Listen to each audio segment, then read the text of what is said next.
रामनवमी निमित्त कोपरगाव येथे पायदिंडी येणाऱ्या भाविकांसाठी प्रसादाचे वाटप हिंदू हृदय सम्राट शिवसेना प्रमुख बाळासाहेब ठाकरे यांच्या विचारांनी प्रेरित होऊन धर्मवीर आनंदजी दिघे यांच्या शिकवणीनुसार महाराष्ट्र राज्याचे माजी मुख्यमंत्री तथा उपमुख्यमंत्री एकनाथ शिंदे यांच्या प्रेरणेतून कोपरगाव येथे दरवर्षीप्रमाणे यंदाही रामनवमी निमित्त पायदिंडी सोहळ्यास येणाऱ्या भाविकांसाठी टरबूज फळाचे प्रसाद वाटप कार्यक्रमाचे आयोजन करण्यात आले।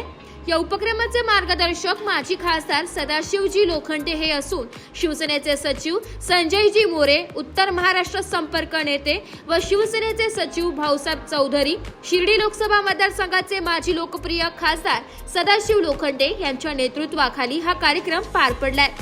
या कार्यक्रमासाठी आवश्यक असणाऱ्या टरबूज या फळाचे वाटप आयोजन शिवसेनेच्या तालुका प्रमुख रावसाहेब उर्फ अप्पा थोरात, शिवसेना उपजिल्हा प्रमुख देवाभाऊ लोखंडे, महिला आघाडी तालुका प्रमुख मीनाक्षीताई वाघचौरे यांच्या वतीने करण्यात आले।